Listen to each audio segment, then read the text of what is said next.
सदाशिवसमारम्भां शङ्कराचार्यमध्यमाम् अस्मदाचार्यपर्यन्तां वन्दे गुरुपरम्परां श्रुतिस्मृतिपुराणानाम् आलयं करुणालयं नमामि भगवत्पाद शङ्करं लोकशङ्करम् ईश्वरो गुरुरात्मेति मूर्तिभेदविभागिने व्योमवद्व्याप्तदेहाय दक्षिणामूर्तये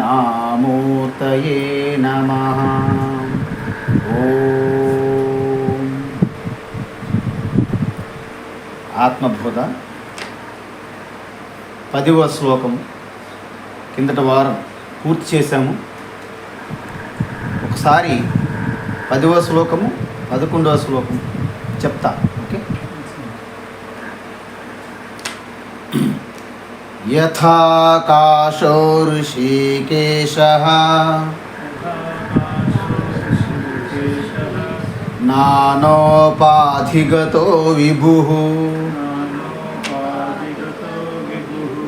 తద్భేదాద్భిన్నవద్భాతి తన్నాశే కేవలో భవేత్ నానోపాధివశాదేవ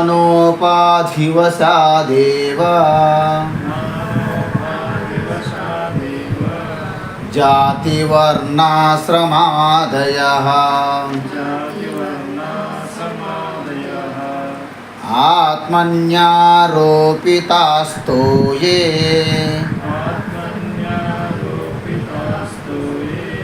రసవర్ణాదిభేదవత్.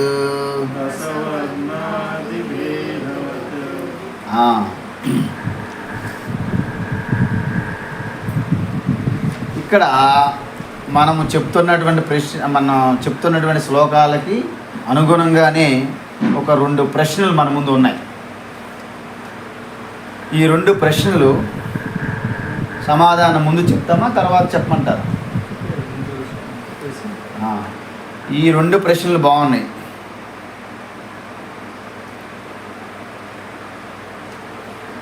రెండు ప్రశ్నలు రాశారు కానీ 2 ఒకటే. ఏంటంటే వాసనలు మరియు బుద్ధి 2 సమానమేనా? ఓకేనా?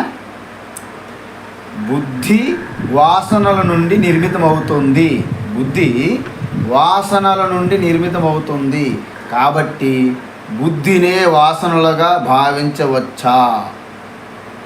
ఈ ప్రశ్నలు చాలా సరళంగా ఉన్నాయి. 2 ఒకే టాపిక్కి సంబంధించిన ప్రశ్న. బుద్ధి మరియు వాసనలు 2 సమానమేనా అంటే 2 సమానం కాదు. చక్కెర జిలేబీ సమానమేనా అన్నట్టుంది. చక్కెర జిలేబీ సమానమేనా? మీరు జిలేబీ అడిగారు అనుకోండి, వారు పంచదార ఇచ్చారనుకోండి, మీరు తీసుకుంటారా? చక్కెర జిలేబీ ఎలా సమానం కాదు, వాసనలు బుద్ధి అలా సమానం కావు. కార్యకారణ సంబంధం. మనం ఏం చెప్పాము? Stick okay right. మనం ఏం చెప్పాము? ఇప్పుడు ఈ శుద్ధ చైతన్యం ఏదైతే ఉందో, శుద్ధ చైతన్యం, కేవలం శుద్ధ చైతన్యమే మొత్తము ఉంది యావత్తు విశ్వమంతా. కానీ ఈ త్రిగుణాత్మం అంటే 3 గుణముల కలయిక, మిశ్రమం. అంటే ఏంటి? సత్వగుణము, రజోగుణము, తమోగుణం. ఈ 3 గుణములు ప్రకటమై లేవు, అవ్యక్తంగా ఉంటాయి. కాబట్టి వాటిని వాసనామయము అంటారు. ఇవి అంటే వాసనలు. ఓకే. ఆ చైతన్యమే ఈ వాసనల ద్వారా ప్రకటమవుతుంది. కాబట్టి ఈ వాసనలకు అనుగుణంగా ఆ వాసనలకి మనము అనుభవించడానికి అటువంటి వాసనలకు అనుభవించడానికి ఎటువంటి శరీరం అవసరము, ఎటువంటి మనస్సు అవసరము, ఎటువంటి బుద్ధి అవసరము. సో ఈ వాసనలకు అనుగుణంగా బాడీ అంటే శరీరము, ఇంద్రియములు, మనస్సు, బుద్ధి నిర్మితం అవుతున్నాయి కదా. కాబట్టి ఈ వాసనలు అనే ఇంధనము ఈ శరీరం అనే రథాన్ని, కారుని నడిపిస్తుంది. మీకు ఇప్పుడు అర్థమైందా? కారుకి ఇంధనం ఎలాగైతే ఉందో, gas or energy or oil ఎలాగైతే గ్యాస్ ఎలా నడిపిస్తుందో వాహనాన్ని, ఈ శరీర వాహనానికి వెనకుండి కంట్రోలర్ వాటి ఫోర్స్ ఆధారంగా నడుస్తుంది. అంటే ఏంటి? మీరు శుద్ధ చైతన్యమనే కేవలము అంటే ఎటువంటి సంబంధము లేదు. అంటే ఏ బంధము కానీ, ఏ అవయవాలు కానీ, ఏ గుణము కానీ, ఏ ధర్మము కానీ, ఏ విశేషం కానీ లేనటువంటి, ఎటువంటి కర్మ యాక్షన్ లేనటువంటి కేవల శుద్ధ చైతన్యం. శుద్ధ చైతన్యము టేకింగ్ కాస్ట్యూమ్ తెలుసా? మన సినిమాల్లో కాస్ట్యూమ్ డిజైనర్ అంటారు. అంటే డ్రెస్, కాస్ట్యూమ్, రకరకాల డ్రెస్సులు. అంటే ఈ శుద్ధ చైతన్యం అనేది ఈ శరీరము, ఇంద్రియములు, మనసు, బుద్ధి అనే కాస్ట్యూమ్స్ వేసుకొని బయట ఉన్నటువంటి స్థూల వస్తువులు, పదార్థములు కానీ, ఆబ్జెక్ట్స్ అంటే అనేక వస్తువులు, సూక్ష్మమైన వస్తువులు ఏమంటారు? భావనలు, ఎమోషన్స్, ఫీలింగ్స్, థాట్స్, వీటన్నిటితో కలిసి మమేకమైనప్పుడు, వ్యవహారం చేసేటప్పుడు వారికి ఒక్కొక్క పేరు వస్తుంది. మీరింటిలో కిచెన్లో ఉంటే అమ్మ వంట వండుతారు, వంట మనిషి. హౌస్ కీపింగ్ చేస్తున్నారు. క్లర్క్ కుర్చీలో కూర్చున్నారు అనుకోండి, క్లర్క్. స్కూల్కి వెళ్ళి పాఠాలు చెప్పారనుకోండి, టీచర్ అమ్మ. అదే స్టెథోస్కోప్ పెట్టుకొని హాస్పిటల్లో ఉన్న డాక్టర్ అమ్మ. సో ఇవన్నీ మీకు ఎలా వస్తున్నాయి అంటే ఈ శరీరం, మనసు, బుద్ధి హాస్పిటల్తో డీల్ చేస్తే డాక్టర్ అయ్యారు, స్కూల్తో డీల్ చేస్తే టీచర్ అయ్యారు, వంటగదిలో చూస్తే కుక్ అయ్యారు. ఓకే, అంటే ఒకటే శుద్ధ చైతన్యము ఈ శరీరము, మనసు, బుద్ధి అనే కాస్ట్యూమ్స్ ధరించి ఈ వస్తువులు, ఎమోషన్లు, థాట్స్తో వ్యవహరించేటప్పుడు గ్రహీత, పర్సీవర్, ఫీలర్, థింకర్. అంటే ఈఆర్ ఇంగ్లీష్లో. ఈఆర్ అంటే కర్త. సంస్కృతంలో తా వస్తుంది లాస్ట్కి. కర్త, భోక్త, గ్రహీత, శ్రోత, మంత, విజ్ఞాత. విజ్ఞాత అంటే ఆలోచించేవారు, మంత అంటే ఫీల్ అయ్యేవారు, గ్రహీత గ్రహించేవారు, అతను శ్రోత వినేవారు, ద్రష్ట చూచేవారు. ఇవన్నీ ఎలా వస్తాయి? తాత వస్తుంది లాస్ట్కి. అదేవిధంగా ఈ వాసనలు ఇక్కడ ఉన్నాయి కదమ్మా. సో ఈ చైతన్యమే ఈ కాస్ట్యూమ్ ధరించి వీటితో వ్యవహరించేటప్పుడు ఈ నామధేయాలు పొందుతుంది. కానీ వెనక్కి కంట్రోల్ చేసేది ఎవరు? Reinforced, controlled by వాసనాస్. అంటే వాసనలు ఏంటి? నెగిటివ్ వాసనస్ ఉంటాయి, పాజిటివ్ వాసనస్ ఉంటాయి. అంటే మంచి వాసనలు, చెడు వాసనలు. చెడు వాసనలు ఉన్నాయనుకోండి, ఈ మనసు, బుద్ధిని చెడు యాక్టివిటీ మీద వైపు మనల్ని లాగుతుంటాయి. మంచి వాసనలు ఉన్నాయనుకోండి, ఇలాంటి సత్సంగ కార్యక్రమాలు, ఇలాంటి జ్ఞాన యజ్ఞాల వైపు మిమ్మల్ని లాక్కెళ్తుంటాయి. మీరు ఈవేళ వేరే పనులు ఉన్నప్పటికీ క్లాస్కి వచ్చారు అంటే మీలో మంచి వాసనలు ఉన్నాయి కాబట్టి ఈ శరీరం, మనసు, బుద్ధి ఆ వాసనకు అనుగుణంగా ఈరోజు ఈ సత్సంగానికి మీరు హాజరయ్యారు. కాబట్టి వాసనలు ముందు మంచి వాసనలతో చెడు వాసనలన్నీ రీప్లేస్ కావాలి. అంటే మీలో చెడు వాసనలన్నీ పోవాలంటే మంచి వాసనలు మీరు పెంచుకోవాలి. చివరికి మంచి వాసనలు కూడా విడిచిపెట్టి ఆత్మనిష్టలో ప్రవేశించాలి. ఎలాగా? రమణ మహర్షి ఒక చిన్న ఉదాహరణ చెప్పారు. మనిషి దేహత్యాగం చేసిన తర్వాత శ్మశానంలో పెట్టి కర్రలు అన్నీ పెడతారు కదా, ఫైర్ వెలిగిస్తారు, అగ్ని. అక్కడ ఒక వ్యక్తి ఉంటాడు. ఎవరు? హరిశ్చంద్ర ఘాట్. హరిశ్చంద్ర ఘాట్ కాశీ తెలుసా? హరిశ్చంద్ర ఘాట్లో ఒక వ్యక్తి ఉంటాడు అన్నమాట, హరిశ్చంద్ర. ఆయన కర్ర పట్టుకొని ఆ శవాన్ని పూర్తిగా కాలే విధంగా అటువైపు ఇటువైపు అంతా ఆ కర్రతో వాడుతుంటాడు. ఇలాగా ఇటువైపు అన్ని రకాలుగా. పూర్తి అయిపోయిన తర్వాత ఏం చేస్తారు తెలుసా? ఈ కర్రను కూడాను అగ్నిలో వేస్తాడు. కాబట్టి ఈ కర్రను దేనికి వాడాము? మిగతావన్నీ సెట్ చేయడానికి వాడాము. పని అయిపోయిన తర్వాత ఏమైంది? ఈ కర్ర అగ్నిలో వేసాం. అంతెందుకు, మనం ప్రయాణిస్తుంటాం బయట. ఇప్పుడంటే మీకు ఆ ముళ్ళు గుచ్చుకోవడాలు మీకు తెలియదు. ఇప్పుడు పాత రోజుల్లో అడవుల్లోనూ అనేక చెప్పులు లేకుండా నడిచేవారు. సో ముళ్ళు గుచ్చుకునేది. ముళ్ళు గుచ్చుకుంటే ఆ ముళ్ళు తీయడానికి ఇంకొక ముళ్ళు తీసుకునేవాళ్ళు. ముళ్ళుని ముళ్ళుతోనే ఆ సామెత ఉండిపోయింది. కానీ మన ముళ్ళు తెలియదు, ముళ్ళుతో తీయడమో తెలియదు. మనం సూదులు వాడుకుంటాను ముళ్ళు ప్లేస్. ముళ్ళు ఎక్కడ ఉన్నాయి? ముళ్ళు మనకు వచ్చట్లేదు కదా. సో ముళ్ళును ముళ్ళుతోనే తీయాలనేటట్టుగా ఈ యొక్క చెడు వాసనని మంచి వాసనలతో పూర్తిగా తరిమేసి ఆ మంచి వాసనలు కూడాను మనము విడిచిపెట్టాలి. అర్థమైందా? ఎందుకంటే ఒక పండితుడు ఉన్నాడంట. ఆయన ఒక యజ్ఞం చేశారు. యజ్ఞం చేస్తే ఆ యజమాని ఎవరైతే ఉన్నారో యజ్ఞం చేసేవారు, యజమాని పత్ని, వాళ్ళ పుత్రులు, వాళ్ళకు ఉన్నటువంటి ఆదాయము, వాళ్ళు ఇంతకుముందు సంపాదించినటువంటి పుణ్యము, వీటి ఆధారంగా యజ్ఞం చేస్తారు. యజ్ఞం చేయాలంటే ఇవన్నీ ఉండాలి.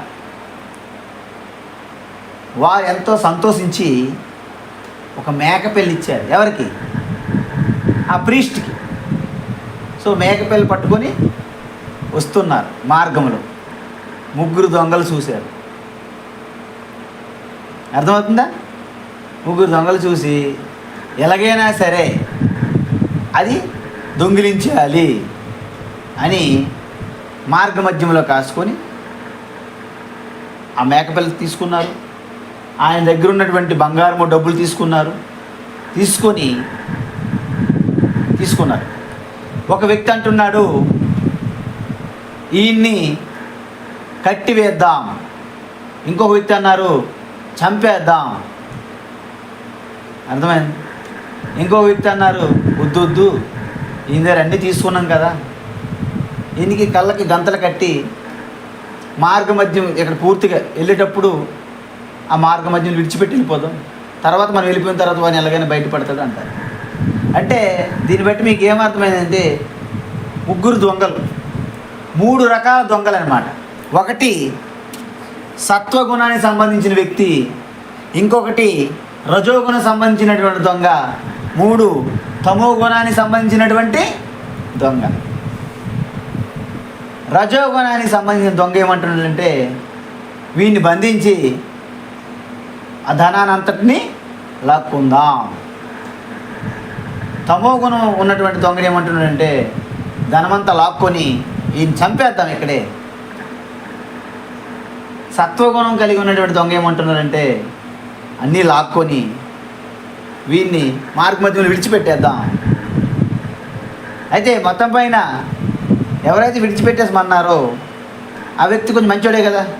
అప్పుడు ఈయన అన్నారు, నీ వల్ల నాకు ప్రాణం కాపాడారు, లేకపోతే వాళ్ళు బంధించి చంపేసేవాళ్ళు, నువ్వు మా ఇంటికి వచ్చి ఒకసారి కొంచెం భోజనం చేసి వెళ్ళు అంటారు. అబ్బబ్బు నేను రాను, నన్ను పోలీసులు పట్టుకుంటాను. ఎందుకు? ఆయన కూడా దొంగేగా. సో సత్వగుణం అయినప్పుడు కూడా దొంగే కాబట్టి ఆయన రాడు. అంటే ఇక్కడ మంచి వాసనలు అయినప్పటికీ వాసన లేగా. అంటే మంచి వాసనలు ఉంటే మంచి జన్మ వస్తుంది, చెడు వాసనలు ఉంటే చెడు జన్మ వస్తుంది. కానీ జన్మ వచ్చిందంటే మళ్ళీ మీకు మరణం తప్పదు కదా. అందువలన ఎక్కువ పుణ్యం చేశారనుకోండి దేవతా శరీరం వస్తుంది. మీకు ఒకటి విషయం తెలియాలి. ఇప్పుడు మనం దేవీ దేవతలు అంటున్నాం కదా, దేవతలందరూ కూడా జీవులే. మీకు తెలుసా ఈ విషయం? దేవతలందరూ జీవులే. మరి వాళ్ళకి మనకి తేడా ఏంటి? వాళ్ళు అధిక పుణ్యం చేయడం వలన వాళ్ళకి గొప్ప ఉపాధి, అంటే గొప్ప శరీరం వచ్చింది. మరి అత్యంత పాపం చేశారనుకోండి, పాపయోనిలు అంటారు. పాము, కుక్క, నక్క, పిల్లి ఇలాంటి జంతుజాలం, అంటే నరకం, అటు స్వర్గం, మధ్యలో ఎవరున్నారు? మనుష్యులు. అంటే పాపము పుణ్యము మిశ్రంగా చేశారనుకోండి, వారికి మానవ జన్మ వస్తుంది. మరి మానవ జన్మ అంటే అందరు సమానంగా ఉన్నారా? లేదు. దాంట్లో కూడా మంచి వాసనలు చెడు వాసనలు మిక్స్ అయి ఉంటాయి. కాబట్టి కొంతమందికి బొటాబొటికి పాస్ అవుతారు మనకి మార్కులతో, అలాగా బొటాబొటిగా మిశ్రమంతో వస్తాయి మానవ జన్మలు. కొంతమందికి మంచి క్లాస్ మానవ జన్మ రావచ్చు ఇంతకుముందు వాసనల వలన. కాబట్టి ఈ వాసనల ఆధారంగా మనసు బుద్ధి పనిచేస్తాయి తప్ప వాసనలే బుద్ధి కాదు. మీ ప్రశ్న సమాధానం అయ్యింది అనుకుంటా. రెండు సమానము కాదు. వీటి బుద్ధిని మనసుని ఏవి కంట్రోల్ చేస్తుంది? వాసనలు కంట్రోల్ చేస్తున్నాయి. అంటే ఇది నియంత్రిస్తుంది, ఇవి నియంత్రింపబడుతున్నాయి. ఓకేనా? బుద్ధి వాసన నిర్మితం అవుతుంది. కాబట్టి బుద్ధిని వాసనలుగా అనవచ్చా? బుద్ధిని వాసనలు అనలేరు. ఓకేనా? బంగారం నుండి ఆభరణాలు తయారవుతున్నాయి కాబట్టి ఆభరణాలు అన్నిటికీ నేను బంగారమే అంటాను అంటే మంచిదే. కానీ మీ బంగారం అంటే మీరు జ్యువెలరీ షాపులు మీకు పలానా ఆభరణం ఇవ్వలేడుగా. కార్యకారణ సంబంధం. ఓకేనా? ప్రశ్న. ఇప్పుడు మనం శ్లోకంలోకి వెళ్తున్నాం. కింద క్లాసులో మనం ఏం చెప్పాం? కేవలో భవేత్. కేవలం అంటే ఏం చెప్పాను? సజాతీయ విజాతీయ స్వగత భేద రహితము అన్నాం. అంటే ఏంటి? ఈ సృష్టిలో మీరు ఏ వస్తువుని తీసుకున్నా, ఏ ప్రాణిని తీసుకున్నా, దాని లాంటి ప్రాణి సమానంగా సారూప్యంగా ఉన్నటువంటి వస్తువు మనకు కనిపిస్తుంది. అంటే ఏంటి? సమానమైనటువంటి కేటగిరీకి సంబంధించినవి అనమాట. అర్థమవుతుందమ్మా?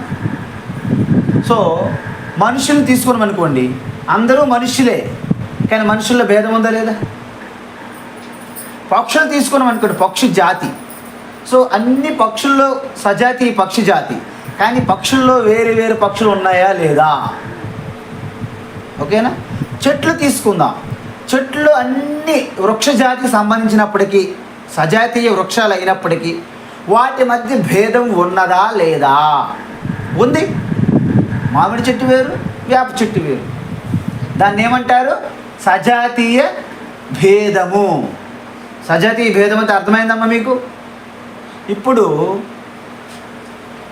ఆత్మలో చైతన్యములో సజాతీయ భేదం ఉందా లేదా మనం పరిశీలన చేయాలి. ఇప్పుడు సజాతీయ భేదం ఉందంటారా? ఇంకో ఆత్మ ఉందా? రెండో ఆత్మ ఉన్నదా? అంటే ఆత్మలో సజాతీయ భేదము లేదు. రెండో ఆత్మ ఉంటే కదా వాటి మధ్య భేదం ఉందో తెలియడానికి. అసలు ఆత్మ అనేది ఆకాశం వల్ల వ్యాపించి ఉన్నది. చైతన్యము నిత్య శుద్ధ బుద్ధ ముక్త నిర్వికార, ఎటువంటి మాడిఫికేషన్స్ లేవు. ఇమ్యూటబుల్, ఎటువంటి అటాచ్మెంట్ లేదు. అన్టైంటెడ్, ఎటువంటి దుర్గుణాలు దానికి అంటవు ముట్టవు. నిర్విశేష, ఎటువంటి విశేషాలు లేవు. నిర్గుణము, ఎటువంటి గుణము లేదు. నిర్వికార, ఎటువంటి వికారం చెందదు. నిష్క్రియ, ఎటువంటి యాక్షన్స్ కానీ ఎటువంటి చేష్టలు కానీ దానిలో జరగవు. నిత్య శుద్ధము, ఎల్లప్పుడూ శుద్ధంగా ఉంటుంది. ఓకేమ్మా? కాబట్టి ఈ శుద్ధ చైతన్య ఆత్మ చిదానంద రూప అంటారు. కేవలం చైతన్యము, అఖండ అనంత ఆనంద స్వరూపమే. అదే శివ, శాంతి స్వరూపానికి శివ అంటారు. మరి ఆ శివలో రెండో శివ ఉన్నాడా? పురాణాలు చూసినట్టు కాదు మీరు. ఈ ఆత్మకే శివ అంటారు. అంటే ప్రతి ఒక్క ప్రాణి హృదయస్థంలో ఆ శివ నివసిస్తూ ఉన్నారా లేదా? అది ఒకటే ఆత్మ. రెండో ఆత్మ ఏకమేవ అద్వితీయం. ఏకమేవ అద్వితీయం. కాబట్టి ఈ ఆత్మలో రెండోది లేదు. కాబట్టి సజాతీయ భేదము ఉండడానికి వీలు లేదు. అర్థమైంది కదా? ఇప్పుడు నేను విజాతీయ భేదం అని చెప్పాను. అంటే ఇప్పుడు మనుషుల సమూహం ఉన్నది, పక్షుల సమూహం ఉన్నది అనుకుందాం. సో మనిషికి పక్షికి భేదం ఉన్నదా లేదా? ఓకేనా? అంటే ఈ మనుషుల సమూహానికి పక్షుల సమూహానికి రెండింటి మధ్య భేదం కనిపిస్తుంది, భిన్నం కనిపిస్తుంది. కాబట్టి దాన్ని విజాతీయ భేదము అంటారు. ఏమంటారు? విజాతీయ భేదం అంటారు. మరి ఇప్పుడు ఆత్మ కాకుండా వేరేవేమైనా ఉన్నాయా? మరి స్వామీజీ మీరు ఒకటి చెప్పారు, దీని అంతటిని అనాత్మ అంటారు కదా. మరి ఆత్మ వేరు అనాత్మ వేరు కదా, రెండు ఉన్నాయి కదా. రెండింటి మధ్య భేదం ఉన్నదా లేదా? ఉన్నదా లేదా అంటే మీకేమవుతుందో డౌటు. ఉన్నది అనిపిస్తుందా లేదా? కానీ ఈ ఆత్మ ఒక్కటే సత్యము, అనాత్మ అనేది మిథ్య. కనిపిస్తుంది కానీ లేదు. మనము ఇసుక ఎడారి వైపు కానీ ఒక్కొక్కసారి బస్సులో కారులు వెళ్ళేటప్పుడు ఉదయాన్నే ఆ రోడ్డు పక్కన నీరు ఉన్నట్టు కనిపిస్తుంది, దగ్గరికి వెళ్ళి చూస్తే నీరు ఉండదు. కాబట్టి ఈ అనాత్మ అనేది తాడు పైన పాము వలె కనిపిస్తుంది. ఇప్పుడు చెప్పండి, తాడు ఒక్కటే ఉంది, పాముగా కనిపిస్తుంది. తాడు పాము రెండు ఉన్నాయా, ఒకటే ఉన్నదా?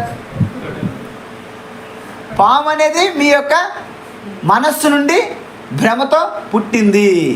మరి అనాత్మ అనేది ఆత్మస్వరూపం ఒక్కటే తెలియకపోవడం వలన ఆ వాసనామయమైనటువంటి మాయాశక్తి ద్వారా ప్రకటమవుతున్నటువంటి ఈ జగత్తే అనాత్మ.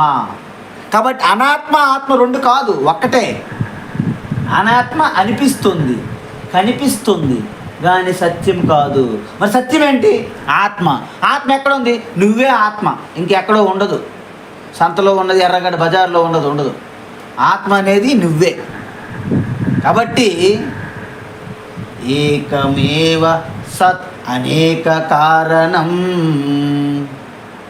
కారణాంతర నిరాస్య కారణం కార్యకారణ విలక్షణం స్వయం బ్రహ్మతత్వమసి భావయాత్మని. మీకేం అర్థమైందా? అర్థం కాదు, నేను చెప్తా. ఏంటంటే ఏకమేవ, కేవలం ఏకమేవ సత్. సత్ అంటే సత్యం, ఒకటే సత్యం. సత్ అంటే ఏంటి? సత్ అంటే ఏం చెప్పాను మీకు? మూడు కాలాలలో ఉంటూ మూడు కాలాలకు అతీతంగా ఏదైతే మిగిలి ఉంటుందో దాన్ని సత్ అంటారు. ఏది ఉందో అదే తెలుస్తూ ఉంది కాబట్టి దాన్ని ఏమంటారు? చిత్తు అంటారు.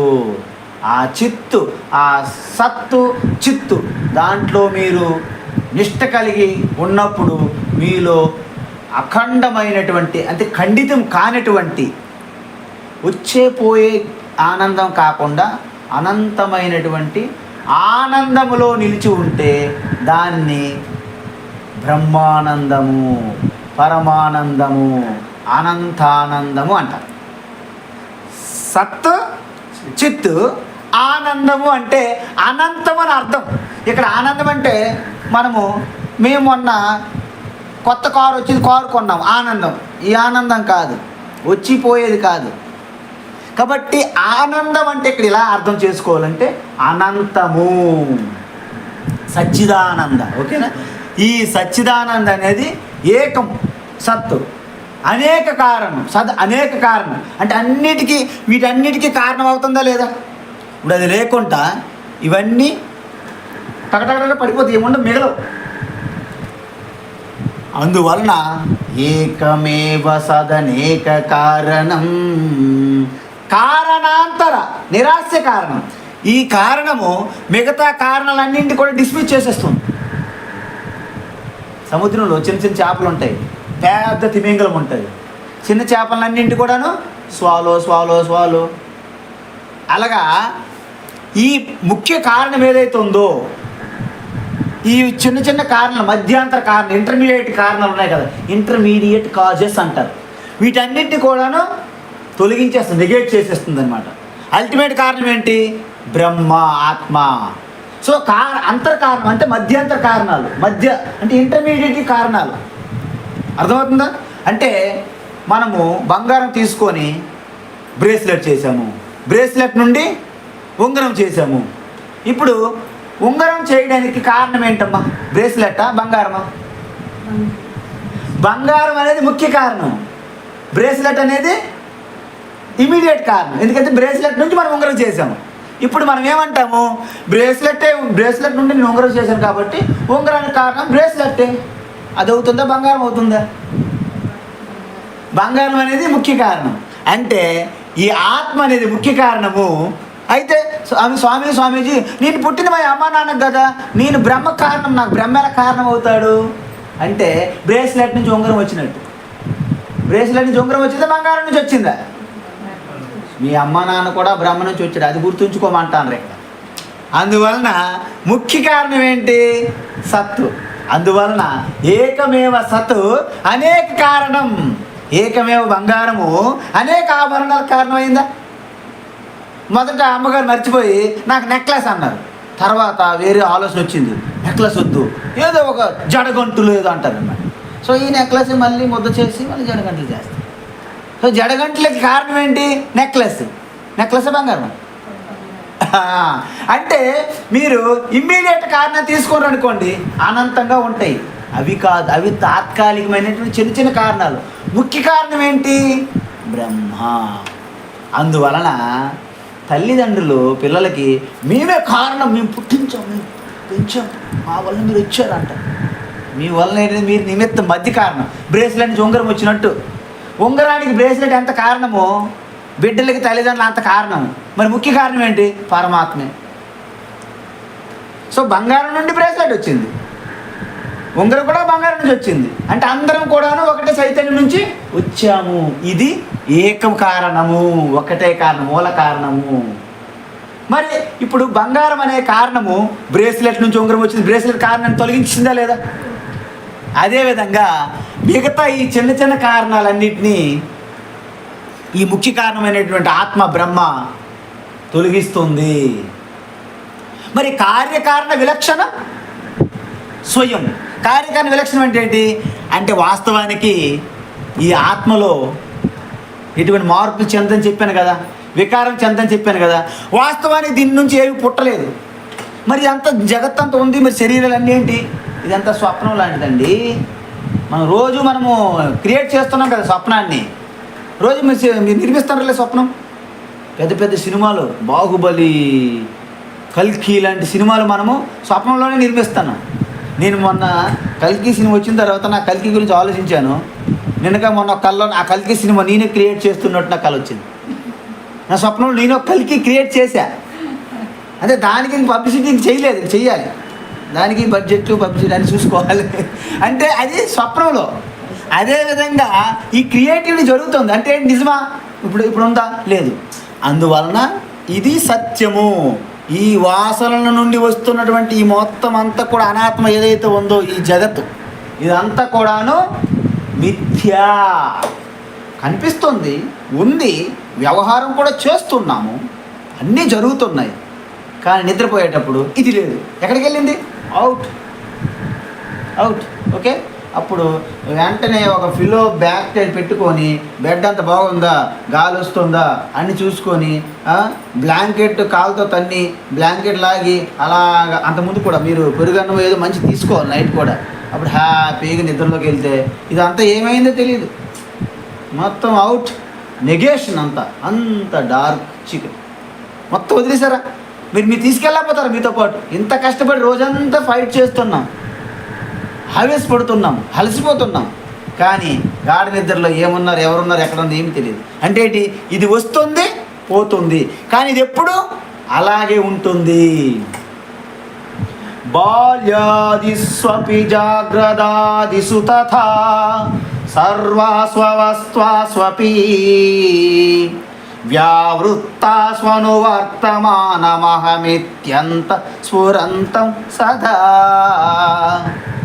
స్వాత్మానం ప్రకటీకరోతి భజతాం యో ముద్రయా భద్రయా తస్మై శ్రీ గురుమూర్తయే నమ ఇదం శ్రీ దక్షిణామూర్తయే.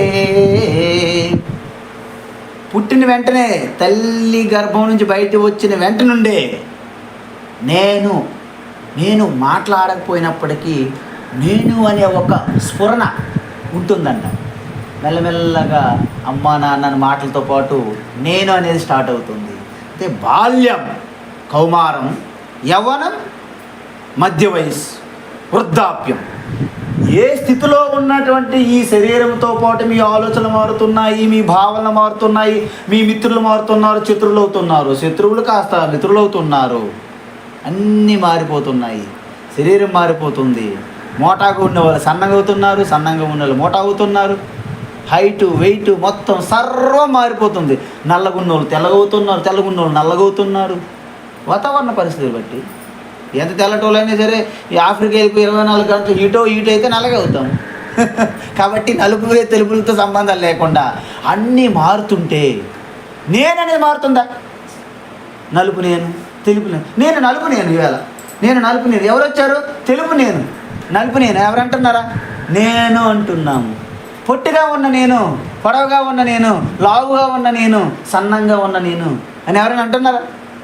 అంటే నేను అంటే మీరు ఏ స్థితిలో కూడాను నేననేది మారడం లేదు. అదేవిధంగా జాగ్రత్త అవస్థ అంటారు దీన్ని. వేకింగ్ స్టేట్, జాగ్రత్త అవస్థ. జాగ్రత్త అవస్థలో కూడాను నేను అని మనము తెలుసుకుంటున్నాం. నేనుగా, నేనే అని ఎరుక ఉంటుంది. మరి స్వప్నంలో కూడా మనం ఒక స్వప్నాన్ని క్రియేట్ చేసి దాంట్లో కూడా నేను అనే భావన ఉంటుందా లేదా? మరి గాఢ నిద్రలోకి వెళ్ళినప్పుడు కూడా బయటికి మాట్లాడకుండా అన్నీ కూడాను ఈ శరీరము, మనసు, బుద్ధి అన్నీ విశ్రాంతిలో, రెస్ట్లో ఉన్నాయి. Resting period. రెస్ట్ గెస్ట్ హౌస్లో రెస్ట్ హౌస్ అంటారు కదా, ఆ రెస్ట్ హౌస్లో ఉంటే కేవలము ఒకటే లైటు. ఏంటి? ఇవన్నీ దీంట్లో మెర్జ్ అయిపోయినాయి. దేంట్లో? వాసనలు అంటే ఏంటి? అవ్యక్త శరీరము. దాన్నేమో కిందటి క్లాస్లో మనం ఏం చెప్పాము? కారణ శరీరము. మరి మనసు, బుద్ధి, ఇంద్రియములు కలిపి ఏమంటారు? పంచప్రాణములు ఇవన్నీ కలిపి ఏమంటారు? సూక్ష్మ శరీరము. మరి బయట స్థూలంగా ఉన్న ఈ శరీరాన్ని ఏమంటారు? స్థూల శరీరము. అవి ఎలా వచ్చాయనేది నెక్స్ట్ క్లాస్లో చెప్తాము. ఇప్పుడు కూడా నేను పరిచయం చేస్తాను. అయితే గాఢ నిద్రలో ఇవన్నీ కూడా దీంట్లో మెర్జ్ అయిపోయినాయి అన్నమాట. అప్పుడేంటి? ఈ వాసనలనే అజ్ఞానము, అవిద్య అంటారు. ఈ అజ్ఞానం అనే వాసనలో మెర్జ్ అయిపోయినప్పుడు కేవలము ఆత్మ చైతన్య జ్యోతి ఉంటుంది. కానీ ఏమీ అర్థం కాని చీకట్లో మనం ఉంటాము. అసలు మీకు డౌట్ వస్తుంది, గాఢ నిద్రలో నేను ఉన్నానా లేనా? స్వామీజీ గాఢ నిద్రలో నేను లేను అని కొంతమంది అనొచ్చు. నేను ఎక్కడున్నాను? నేను లేదు గాఢ నిద్ర.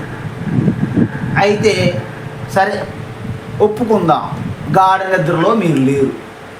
మరి నిద్ర నుండి మేలుకున్న తర్వాత నేను బాగా నిద్రపోయాను, నేను చాలా బాగా నిద్రపోయాను అంటారు కొంతమంది. ఎంత ఆనందంగా నిద్రపోయాను, కానీ నాకు ఏమి తెలియదు, అంత చీకటిగా అలుముకున్నది అంటారు. ఈ ఎక్స్పీరియన్స్ మీకు గుర్తు రావడానికి మీరు గాఢ నిద్రలో మీరు ఉన్నారా లేదా? ఎవరు నిద్రపోయారుగా మంచి ఆనందంగా, సంతోషంగా? మీరు. దాన్ని ప్రత్యభిజ్ఞ అంటారు. ప్రత్యభిజ్ఞ అంటే ఏంటి? రికగ్నిషన్ అంటారు చూసారా? అంటే వెంకటేశ్వర గారు చిన్నప్పుడు నాకు ఎక్కడో విజయవాడలో కలిశారు, ఏదో కాన్వెంట్ స్కూల్లో మీద స్టూడెంట్లు క్లాస్మేట్. కొంతకాలానికి ఆయన చదువుకున్నారు, నేను చదువుకున్నాను. నాకేం హిమాలయాలు హాయ్ గంగా హిమాలయాలు నేను అటు వెళ్ళాను, ఆయనేమో ఏదో చదువుకొని సాఫ్ట్వేర్ ఐటీ అని అటు వెళ్ళారు సపోజ్. ఇప్పుడు హైదరాబాద్లో ఒక్కసారి కలిశాను మెహదీపట్నంలో. కలిసినప్పుడు ఆయన స్టూడెంట్గా ఉండే విధానం వేరు, నేను స్టూడెంట్గా ఉన్న విధానం వేరు. నా పేరు మారింది, ఆయన పేరు మారచ్చు, ఆయన జాబ్ మారచ్చు, ఆయన ఇల్లు అన్నీ మారిపోయినాయి. ఇప్పుడు ఆయన నేను అదే వెంకటేశ్వర్లు అని నేను అనుకోవడం నేనేం చేయాలి? అప్పుడు మేమిద్దరం కలిసినటువంటి విజయవాడ తీసేయాలి. ఇప్పుడు ఆయన ఉన్నారు హైదరాబాద్ తీసేయాలి.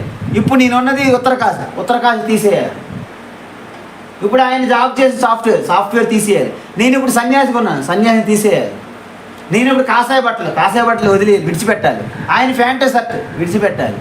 అన్నీ విడిచిపెడితే మొట్టమొదటిసారిగా మేము కలిసి ఉన్నటువంటి వెంకటేశ్వర్లు ఎవరు ఉన్నారో ఆ వెంకటేశ్వర్లు గుర్తు వస్తారన్నమాట. ఓహో, విజయవాడలో కలిసినటువంటి అప్పుడు వెంకటేశ్వర్లు ఈ వెంకటేశ్వర్లు అంటామన్నమాట. అంటే అప్పుడు నాకు కలిసినటువంటి వెంకటేశ్వర్లు అనే ఈ మెమరీలో ఉన్నది కదా, మెమరీలో ఉంది మీ ఇన్ఫర్మేషన్. ఆ ఇన్ఫర్మేషన్ ఉన్నది ఇప్పుడు ప్రత్యక్షంగా చూశాను. అంటే ప్రత్యక్షము ప్లస్ మెమరీ, గుర్తున్న మెమరీ, ఈ రెండింటిని కలిపితే ఏమంటారు? ప్రత్యభిజ్ఞ ఉన్నది. కాబట్టి మన అందరం కూడా వ్యవహారికంగా ఈ కుటుంబాలు అన్నీ జరుగుతున్నాయి. లేకపోతే ఇంటి నుంచి బయటికి వెళ్ళి మర్చిపోతాం, ఇంటికి వస్తే డోర్ ఎవరు గెట్ అవుట్ ఫ్రమ్ హియర్ అంటారు. ప్రత్యభిజ్ఞ ఉన్నది. మా అబ్బాయి అనే ఇన్ఫర్మేషన్ ఆ అమ్మాయి ఆ తల్లి మనసులో హృదయంలో ఉన్నది ఆ ఇన్ఫర్మేషన్. అబ్బాయి వచ్చి డోర్ కొట్టాడు, ఓకే అక్కడ చెక్ చేసుకుంటాను, స్కానింగ్, ఓకే ఫైన్ కమ్ రా బేటా అంటారు. మరి ఇన్ఫర్మేషన్ బేటా ఇన్ఫర్మేషన్ ఇక్కడ లేదనుకోండి, బాటా అయిపోద్ది. అప్పుడు బాటా షాప్కి వెళ్ళిపోతుంది ఇంకా ఆయన, ఇంటికి రానివ్వరు. ఎందుకు? బేటా ఇన్ఫర్మేషన్ ఇక్కడ ఉన్నది కాబట్టి ఎలా చేస్తున్నా. అంటే ఈ సృష్టి వ్యవహారం అంతా ప్రత్యభిజ్ఞతోనే నడుస్తుందా చెప్పండి? ప్రత్యభిజ్ఞ లేదనుకోండి ఇంకా మరి మనం గుర్తించుకోలేము. క్షణంతో మారిపోతాం, అంతా క్షణంతో మారిపోతుంది కదా మొత్తం. అలా అందువలన ఇదంతా కూడాను ఆ యొక్క పూర్తి ఈ యొక్క విజాతి భేదం గురించి ఇక్కడికి వచ్చాం మనం. కాబట్టి ఆత్మకి విజాతి భేదం ఉందా లేదా? ఇప్పుడు మూడవది స్వగత భేద రహితము అన్నాను. అంటే ఏంటి? స్వగతం. ఇప్పుడు ఇంతకుముందు సజాతి సమూహం తీసుకున్నాము, విజాతి 2-3 వేరు జాతులు తీసుకున్నాం. ఇప్పుడు ఒకటే వస్తువు తీసుకుందాం. ఒక చెట్టు తీసుకుందాం, ఒక వృక్షానికి ఉన్నటువంటి వేరు కొమ్మలు వేరు, ఆకులు వేరు, పుష్పాలు వేరు, ఫలాలు వేరు. ఇవన్నీ వేరు ఉన్నాయి, అన్నీ ఒకటిగానే ఉన్నాయా? చెట్టు ఒక్కటే కానీ వాటికి ఉన్న ఆకులు వేరు, కొమ్మలు, ఆకులు, పుష్పాలు, ఫలాలు వేరు ఉన్నాయా? అంటే ఒకటే వృక్షంలో భేదములు ఉన్నాయి. స్వగత భేద అస్తి. ఓకే, అందువలన ఇప్పుడు ఎందుకు భేదాలు ఉన్నాయి? అవయవాలు భాగాలుగా ఉన్నాయి కాబట్టి. ఇప్పుడు మనిషి తీసుకుందాం, నేనున్నాను, చేతులు వేరు, కాళ్ళు వేరు, కాళ్ళు వేరు, చెవులు వేరు, కన్నులు వేరు, ముక్కు వేరు, నోరు వేరు. అంటే ఇవన్నీ వేరు ఉన్నాయా? ఒకటే వ్యక్తిలో అవయవాలు ఉన్నాయి కదా.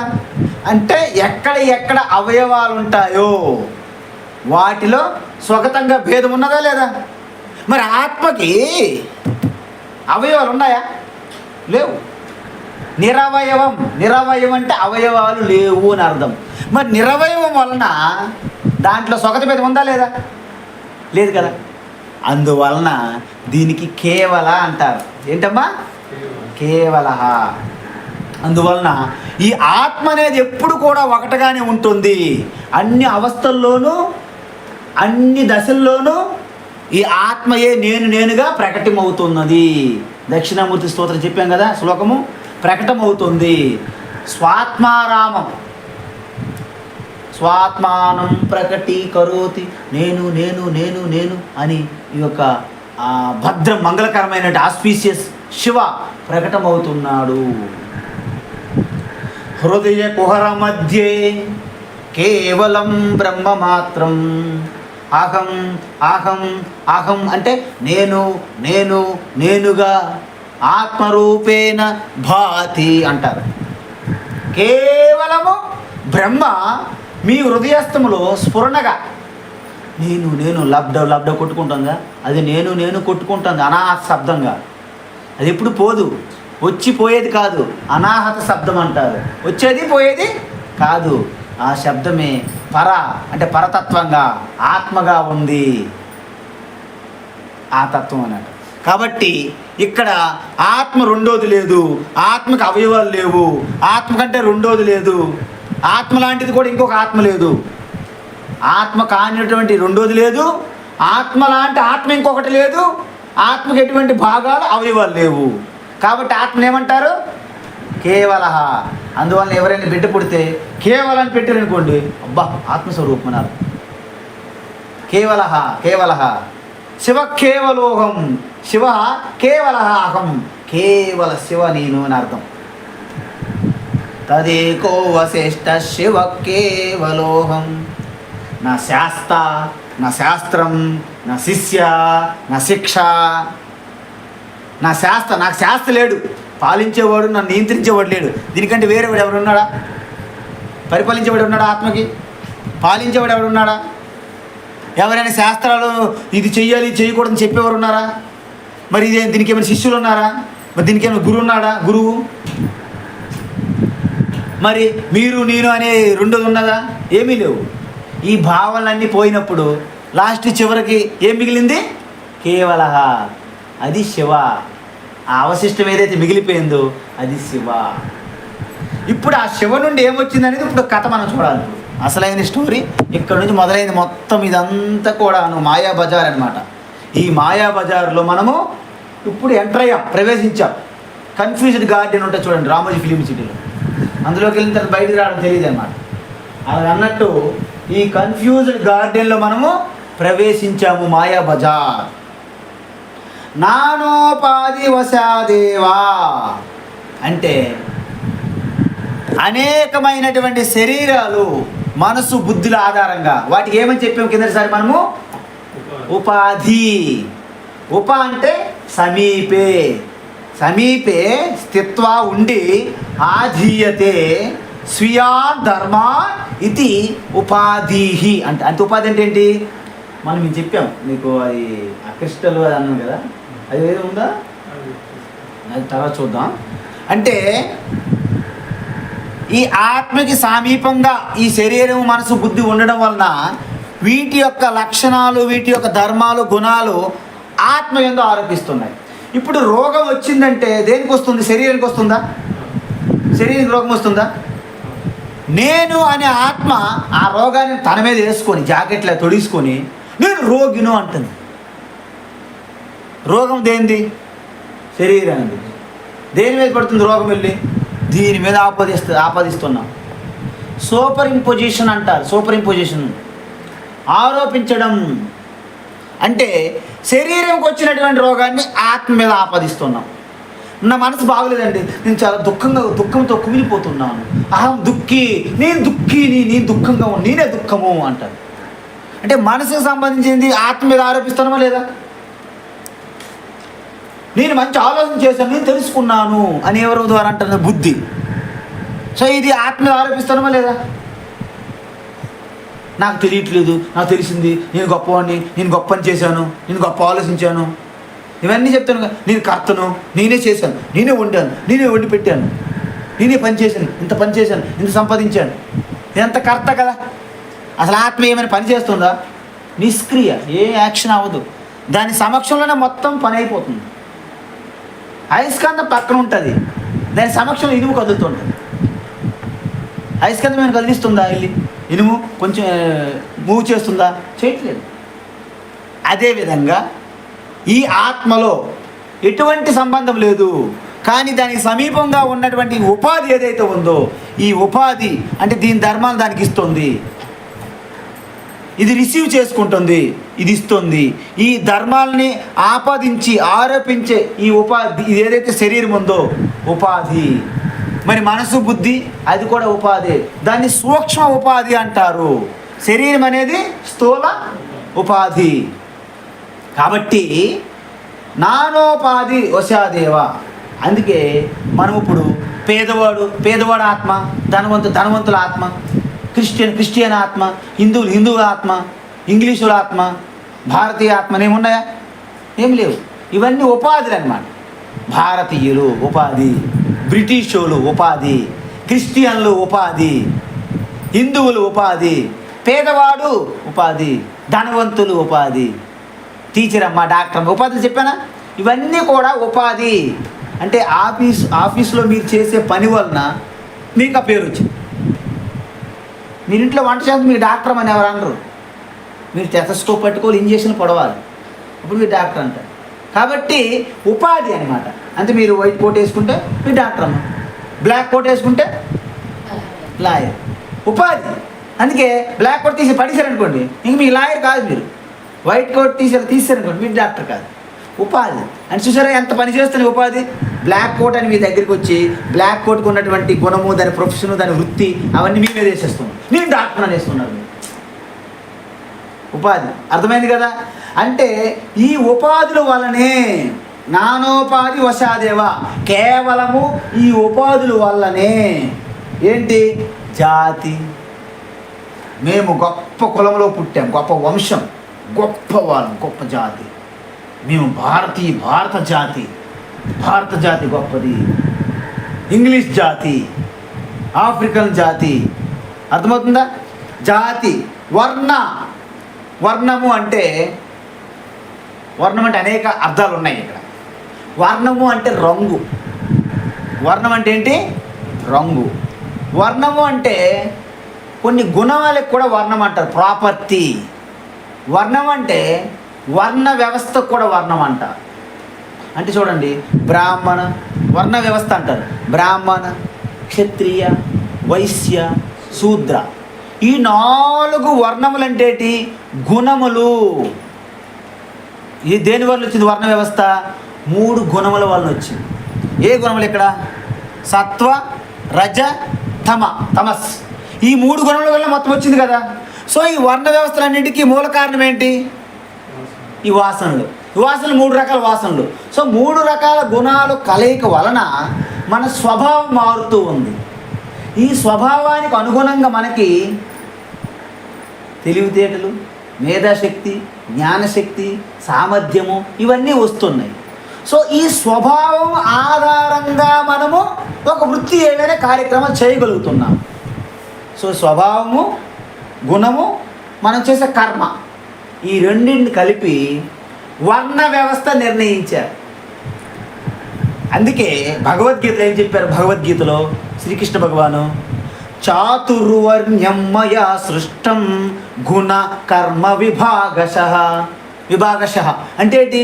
ఈ చాతుర్వర్ణ్యం అంటే బ్రాహ్మణ, క్షత్రియ, వైశ్య, శూద్ర, ఈ 4 వర్ణాలు ఏవైతే ఉన్నాయో అవి ఈ 3 గుణాల మిక్చర్ ద్వారా వాళ్ళలో కలుగుతున్నటువంటి స్వభావం ఏదైతే ఉందో ఆ స్వభావానికి వాళ్ళు చేసే పని, వృత్తి, ప్రొఫెషన్ ఆధారంగా వర్ణ వ్యవస్థ నిర్ణయింపబడింది.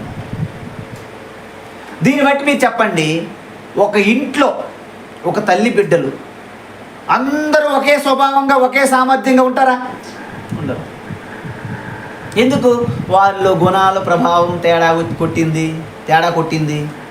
అందువలన వాళ్ళకు ఉన్నటువంటి ఆ శ్రద్ధ మారింది. అందువలన ఒకే ఇంట్లో ఉన్నటువంటి ఒక తల్లి బిడ్డలు కూడా ఒకరు వేరు వర్ణాలుగా ఉండొచ్చు. బ్రాహ్మణ వర్ణం అంటే ఏంటి?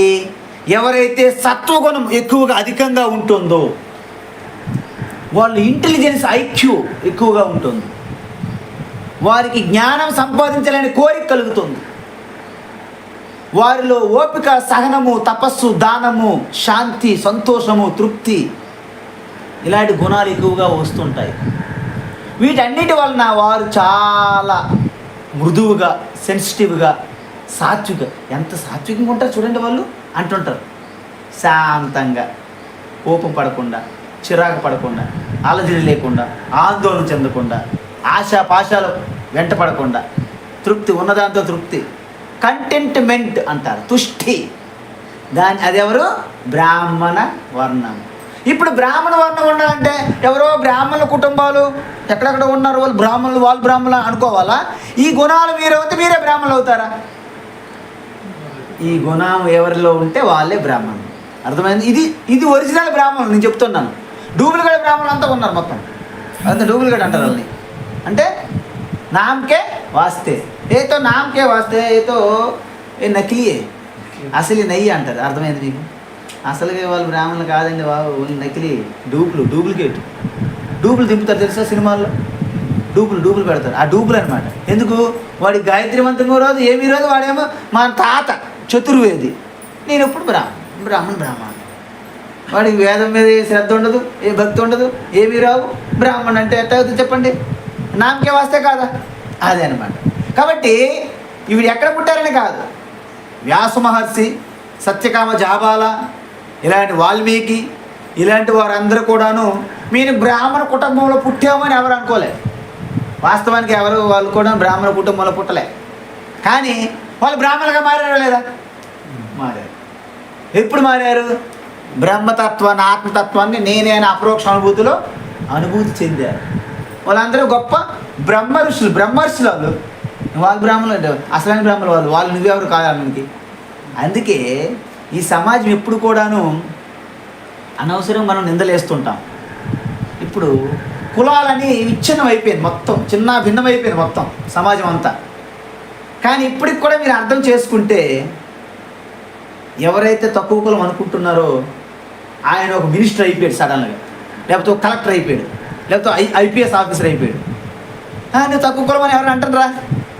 బ్రహ్మాండంగా వెళ్ళి కాలు మొక్కేస్తున్నారు, హ్యాపీగా, సంతోషంగా, ఆనందంగా కులమాలు వేసేస్తున్నారు, మొక్కేస్తున్నారు. అప్పుడేమైంది కులం? అంటే ఆయన బియాండ్ అనమాట, కులం దాటి వెళ్ళిపోయాడు అర్థం. అంటే ప్రతి ఒక్కరికి కూడాను తన సామర్థ్యం ఉన్నటువంటి తపస్సు ద్వారా మీరు ఉన్నత స్థితి అయినటువంటి మీ స్వరూప స్థితి అయినటువంటి ఆత్మస్థితిని పొందగలరు. తపస్సు ద్వారా, మీ యొక్క స్వరూప జ్ఞానం ద్వారా. కుండ, నేను పాత కొండను, నేను పనికిరాని కొండను, నేను ఎప్పుడు చెత్త కొండను, కుండ నా బతికే కుండ, నా సంసారం కుండ అనుకున్నది అనుకోండి, దానికి ఎప్పుడు మోక్షం వస్తుంది? నేను కుండను కాదు, నేను మట్టిను అని తెలుసుకుంటే మోక్షం. నేను కుండను కాదు, నేను మట్టిని అని తెలుసుకోవడానికి ఎంత తపస్సు చేయాలి? ఋషికేశ్ వెళ్ళాలా, కాశీ వెళ్ళాలా, తిరువన్నామలై రమణ మహర్షి అక్కడికి వెళ్ళి తపస్సు చేయాలి. ఎక్కడికి వెళ్ళి తపస్సు చేయకుండా నేను మట్టిని తెలుసుకోవడానికి ఎక్కడికి వెళ్ళక్కర్లే. నేను మట్టిని అని నిశ్చయాత్మకంగా చాలా స్పష్టంగా తెలుసుకుంటే కొండ నుంచి విముక్తి పొంది నేను మట్టిని, నాకు కొండ, నేను మట్టి, నేను కొండను కాదు, నేను మట్టి. అవి మెడిటేట్ ధ్యానం చేస్తుంది అన్నమాట. కొండ ఏంటి? నేను కొండ కాదు, నేను చిన్న కొండను, పాత కొండను, ఎరుపు కొండను, జగ్గు సాసరు జగ్గు పాత్ర కాదు, నా స్వరూపం మట్టోహం నేనే మట్టోహం నేనే మట్టి. ధ్యానం లాస్ట్ తెలుసుకుంది ఏమైంది? నేను మట్టిని అని తెలుసుకుంది అంతే. మట్టిగా తెలుసుకున్న తర్వాత ఏం చేయాలి? మళ్ళీ ఎగ్గి చేయాలా? ఏం అక్కర్లేదు. మనవాళ్ళు అదే అంటారు. ఈ యొక్క ఆత్మబోధ విన్న తర్వాత స్వామీజీ ఇంక నేనేం చేయాలి? నీ ముఖం ఏం చేయక్కర్లేదు, ఏమి చేయకూడదని చెప్పిందే ఆత్మబోధ. ఇంక నేనేం చేయాలంటారు. ఏం చెప్తాం అంటే ఈ చేయడం బాగా అలవాటు పడిపోయారు ప్రతి ఒక్కరు. అంటే ఏదైనా సాధించాలి అంటే చెయ్యాలి. ఇప్పుడు మీకు ఒక విషయం చెప్తాను. సాధన సాధ్యం, సాధ్యము అంటే పొందాల్సినటువంటి రిజల్ట్, ఫలం. ఒక ఫలాన్ని పొందాలంటే మనము ఒకటి చెయ్యాలి, దాన్ని సాధన అంటారు. ఓకేనా? అంటే ఏంటి? పొందాల్సింది మీ దగ్గర లేదు కాబట్టి మీరు సాధన చెయ్యాలి. ఇప్పుడు ఫుడ్ మనం తినాలనుకున్నాం, ఆకలిస్తుంది, లేదు కదా రెడీగా, వండాలి, సాధన.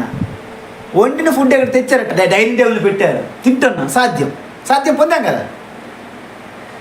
కానీ ఏదైతే మీ దగ్గర లేదో దాన్ని సాధన ద్వారా మీరు పొందవచ్చు. పుత్రకామేష్టి యాగము, పుత్రులు కావాలని చేసేవాళ్ళు.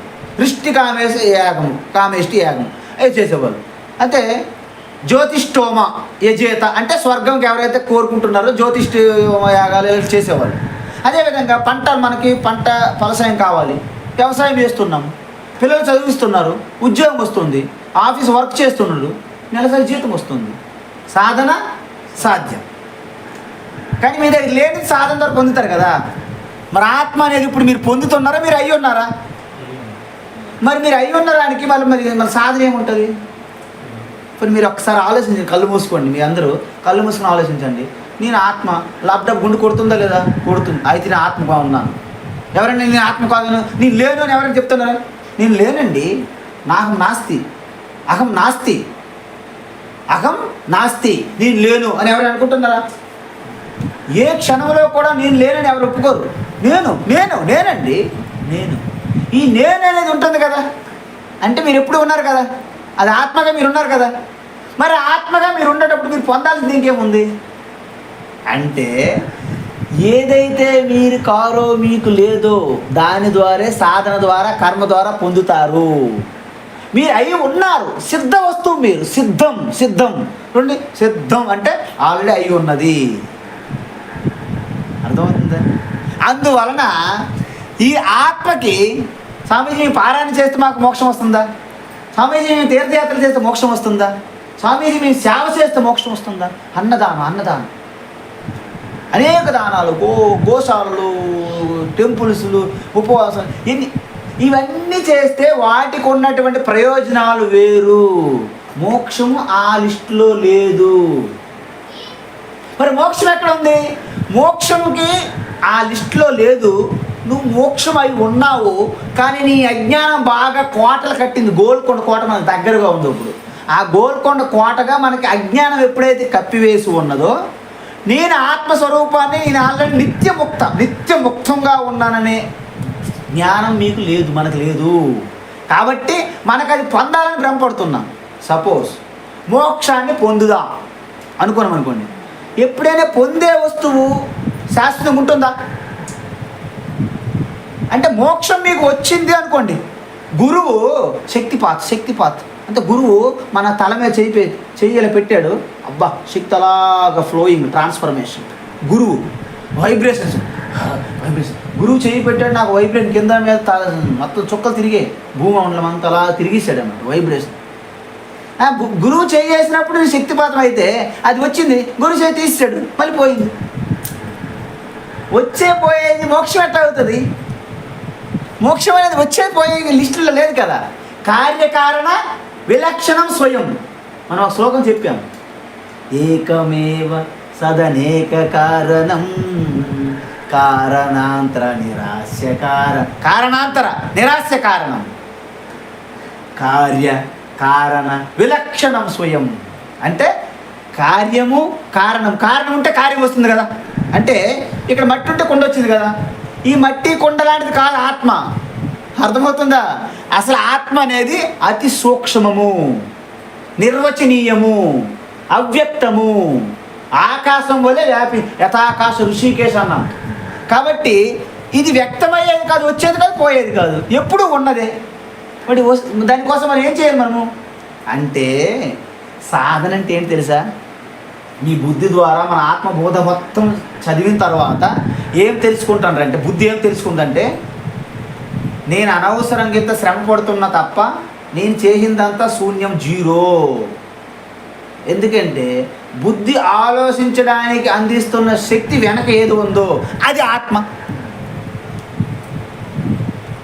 లైటు బల్బు ఎలాగైతే కరెంటుని వెలిగించలేదు, కానీ కరెంటు సమక్షంలో బల్బు వెలుగుతుంది.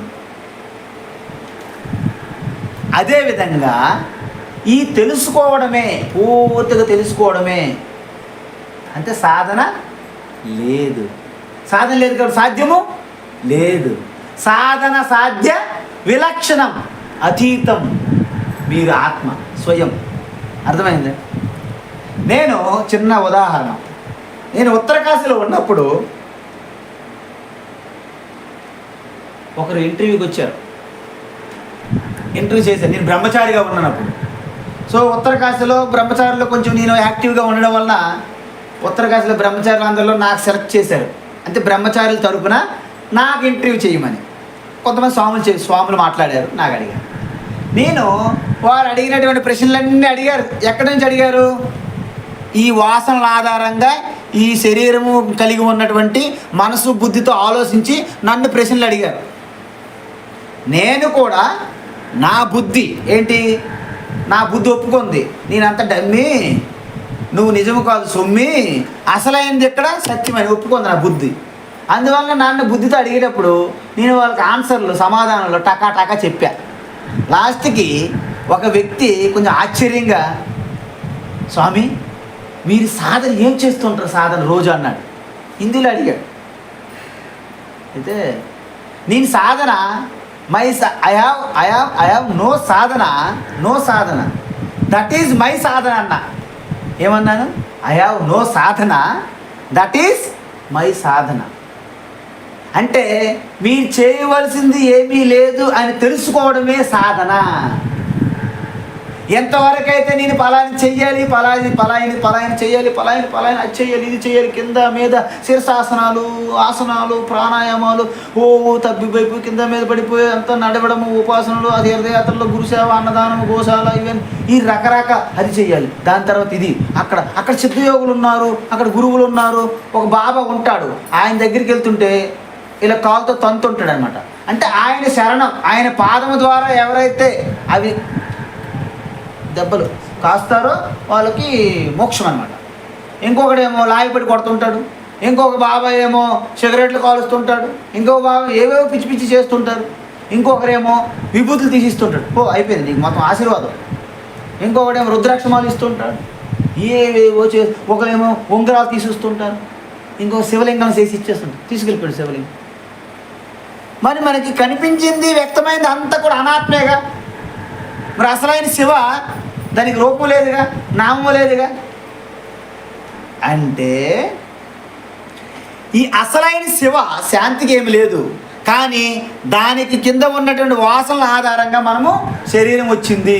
సో శరీరం నుంచి ప్రకాశిస్తున్నటువంటి ఆత్మకి జీవాత్మ అంటారు. మరి ఆ యొక్క ఆత్మయే ఈ యొక్క జడమైనటువంటి వస్తువులన్నింటిలో కూడా ప్రకాశిస్తుంటే దాన్ని జగత్ అంటారు. మరి అదే ఆత్మ ఈ వాసనలన్నింటినీ కంట్రోల్ చేసుకొని తన వశములో ఉంచుకున్నాడు అనుకోండి, వాడిని ఏమంటారు? ఈశ్వరుడు అంటారు. ఇప్పుడు మీకు అర్థమైంది ఈశ్వరుడు అంటే ఎవరు. అందుకే వెంకటేశ్వర స్వామి తిరుపతిలో ఉన్నారు, అది అబద్ధం అనకూడదు.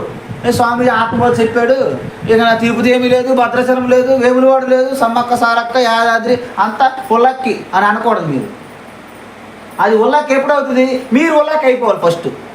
అంటే నేను పలానా ఇంటి యజమానురాలను, పలానా ఉద్యోగం చేస్తున్నాను, నా బిడ్డలు, నా కోడళ్ళు, నా బంగులు, నా కారు, నా బంగారము, నా ఫిక్స్డ్ డిపాజిట్లు, ఫ్లాట్లు, వెంచులు, కొత్త వెంచులు వేసాం, ఇవన్నీ మీరు వదిలేస్తే అప్పుడు యాదగిరి కొట్టది వదిలేయాలి.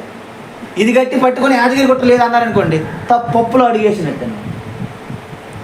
ఎంతవరకు మనము వ్యక్తిగా జీవాత్మగా మనం ఉన్నామో అంతవరకు ఈశ్వరుడు ఉంటాడు. ఎంతవరకు ఈశ్వరుడు ఉంటాడు అంతవరకు జగత్తు ఉంటుంది. అంటే జీవాత్మకు ఉన్నది ఒక ఉపాధి, జగత్తుకు ఉన్నది ఇంకొక ఉపాధి, ఈశ్వరుడికి ఉన్నది మాయా ఉపాధి. ముగ్గురికి ఉపాధులు ఉన్నాయా? సో ముగ్గురులో కూడా ఉపాధిని తీస్తే ఏమవుతుంది? కేవలంగా మిగిలిపోతుంది. ఏకమేవ అనేక కారణం.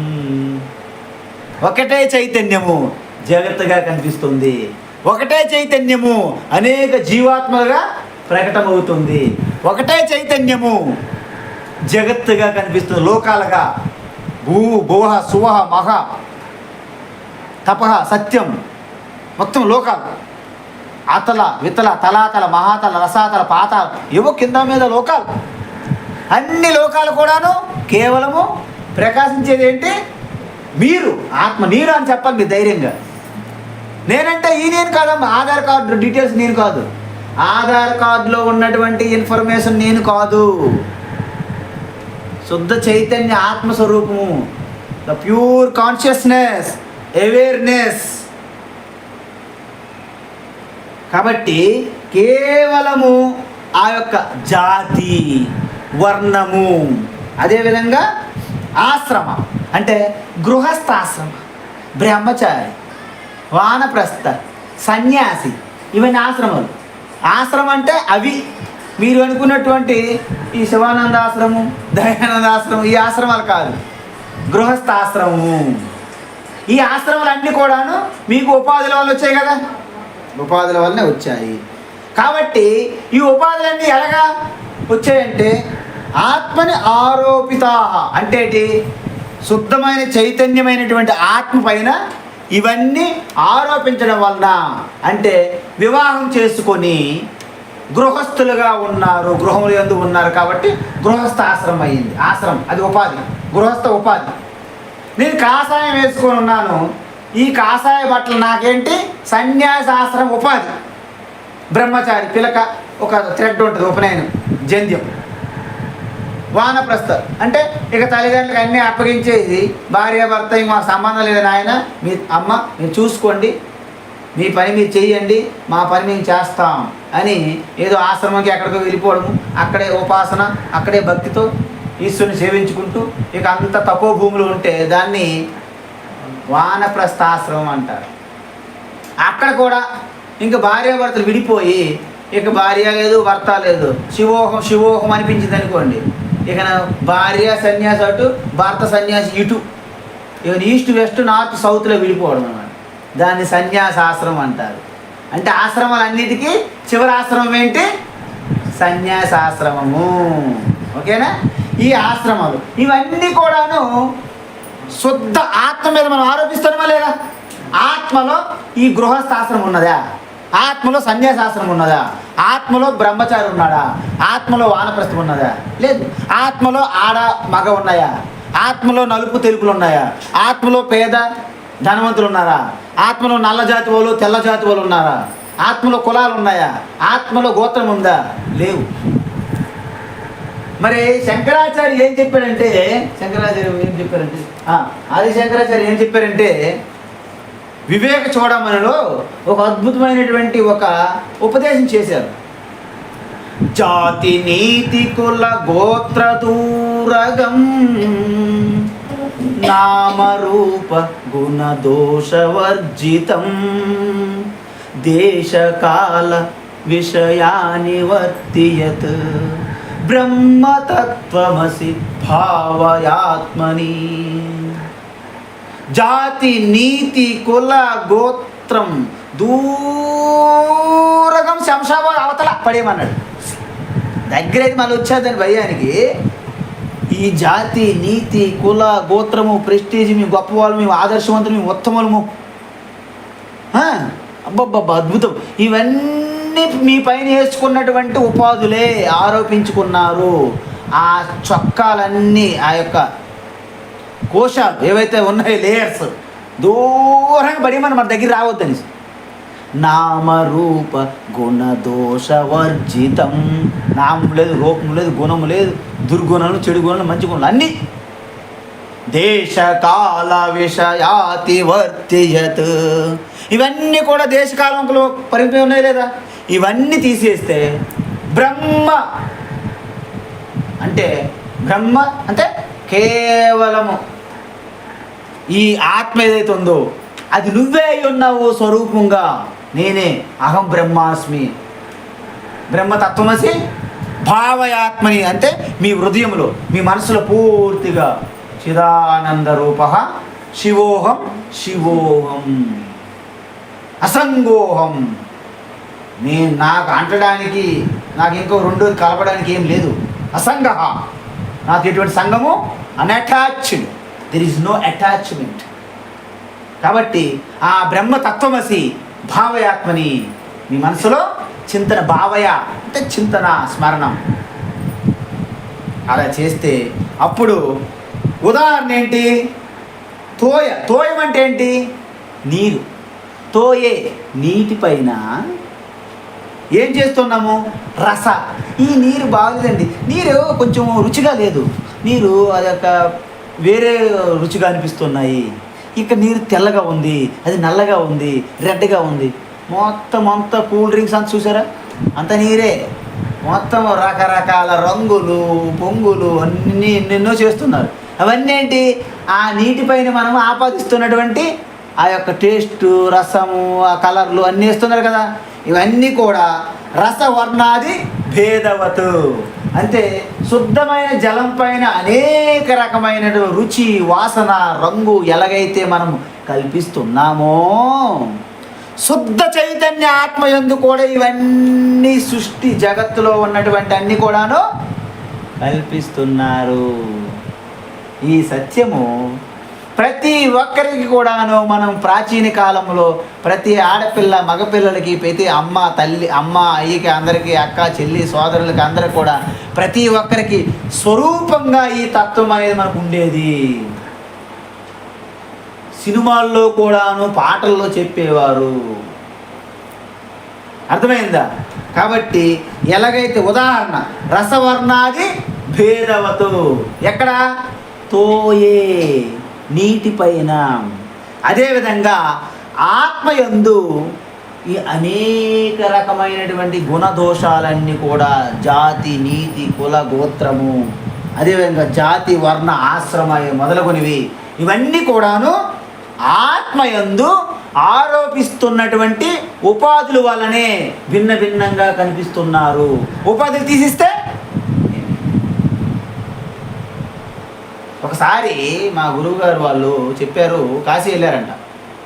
వెళ్తే అక్కడ వారణాసి స్టేషన్లో దిగిన వెంటనే ఒక దొంగడు వాళ్ళ సూట్ కేసు కుట్టేశాడు.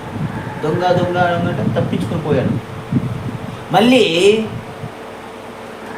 ఒక 8 సంవత్సరాల తర్వాత మళ్ళీ కాశీ వెళ్ళారు. వెళ్తే అక్కడ ఒక వ్యక్తి కాశీ ఎంట్రన్స్కి వెళ్ళేటప్పుడు మొత్తం ఒంటి నిండా మొత్తం విభూతి రాసుకొని, రుద్రాక్షమాలు వేసుకొని, తన ముందు ఒక చిన్న వస్త్రం కప్పి ధ్యానంలో ఉన్నాడు, జపం చేస్తున్నాడు. ఓం నమ శివాయ, ఓం నమ శివాయ, ఓం నమ శివాయ. అప్పుడు చూశారు మన వాళ్ళు ఎప్పుడైతే హరహర మహాదేవ్ అని పడిపోతారు కదా సాష్టాంగంగా, అయితే ఒక అతను పరిశీలించాడు.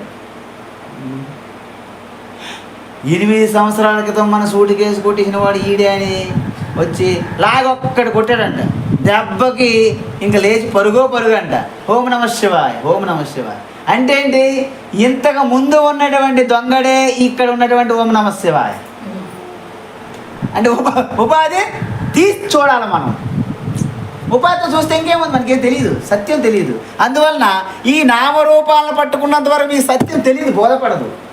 నామరూపాల లోపల నుంచి చూడాలి అంటే మీకు ఒక ఎక్స్రే లాంటి ఒక ఆత్మబోధ తత్వం అనే జ్ఞానం, మీకు ఎక్స్రే లాంటి ఒక టెస్ట్ కావాలి, జ్ఞానం కావాలి.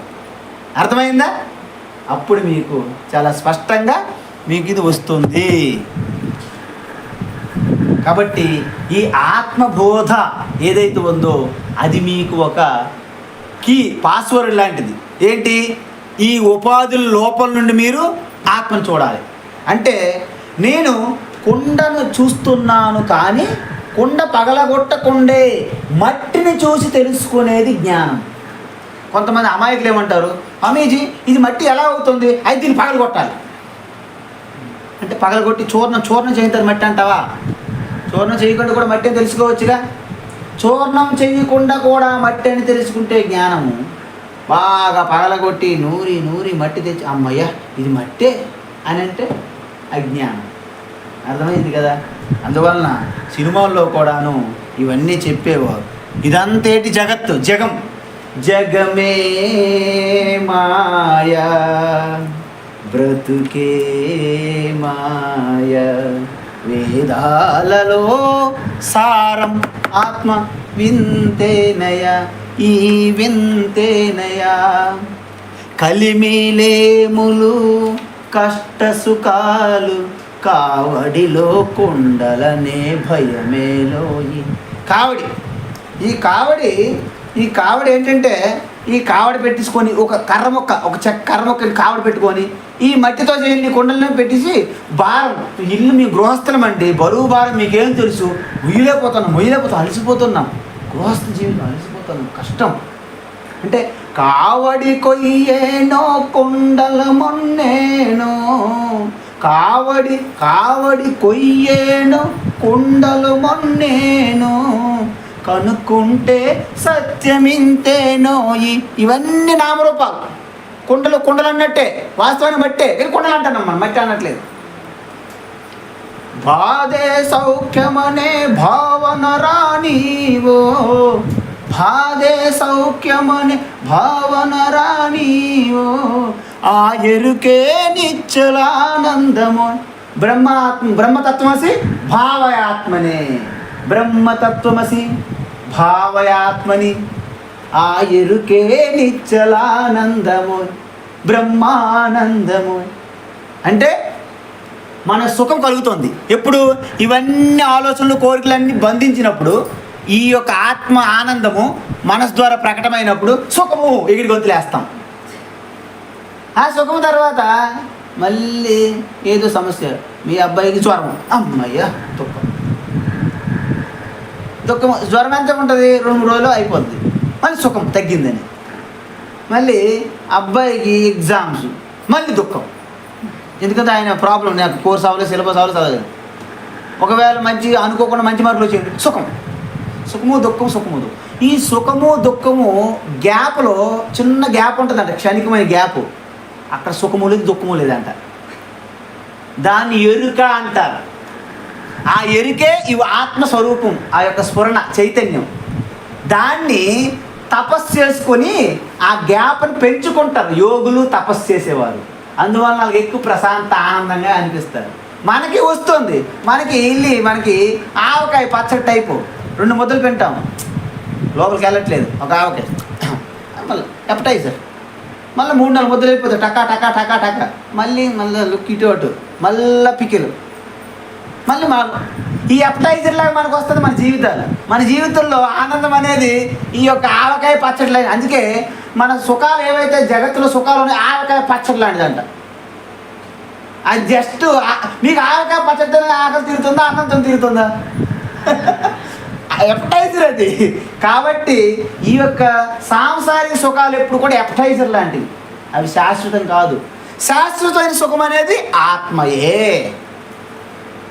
కాబట్టి ఆ నిశ్చల తత్వం ఎరుక, అదే బ్రహ్మానందం.